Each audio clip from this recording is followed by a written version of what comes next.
It's a great joy to be with you on this final day of the work week, this Friday, and I trust that the Lord has been blessing in this first full week of the new year as we get back into everything. And sometimes January can be a bit discouraging with the darkness and the cold, especially up north.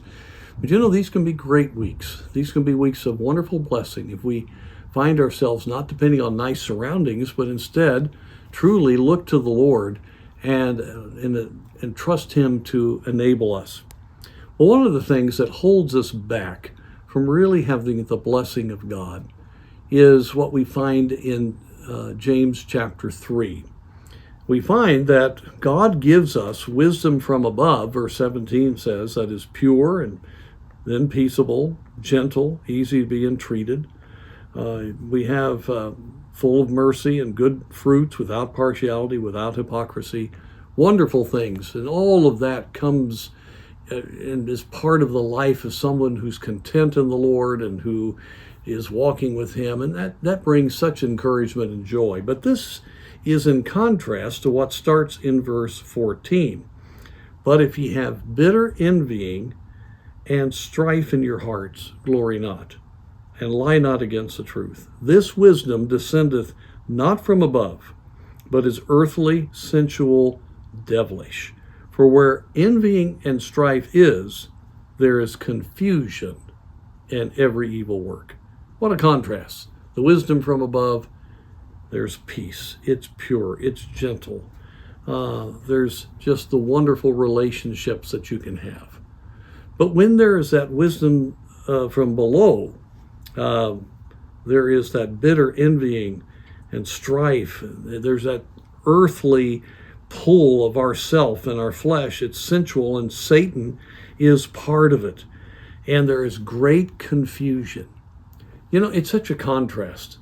I have been in the ministry a long time, and what a contrast between a Christian that's just reveling in the Lord, who's very humble and is getting things right and is working on the right kind of relationship. And there's that peace of God, and there's just that joy of being a Christian. And then a Christian on the other side who's frustrated and bitter and blaming somebody else and jealous and just feeling like they're not being treated right, or God's not treating them right, that they don't have a fair shake for what's compared to what other people have. And there's interpersonal problems in the home or with other Christians or people that are on the job. And it's just such a contrast.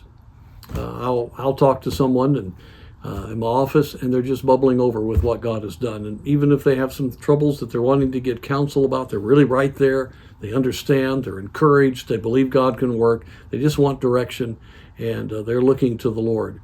And then somebody that comes in that is just so frustrated and angry in their spirit and envious or reacting, and it's just so sad. It's like this just darkness comes into the office. And the only thing you can do is to point out, this attitude is definitely not from above, and you're not going to be able to solve your problems by proving your point and arguing and just ranting and railing about other people. It's not going to work. And believers down deep know that, but it's amazing. If we don't walk with the Lord on a regular basis, we can easily get thrown by things that happen in our lives, and that darkness can come in.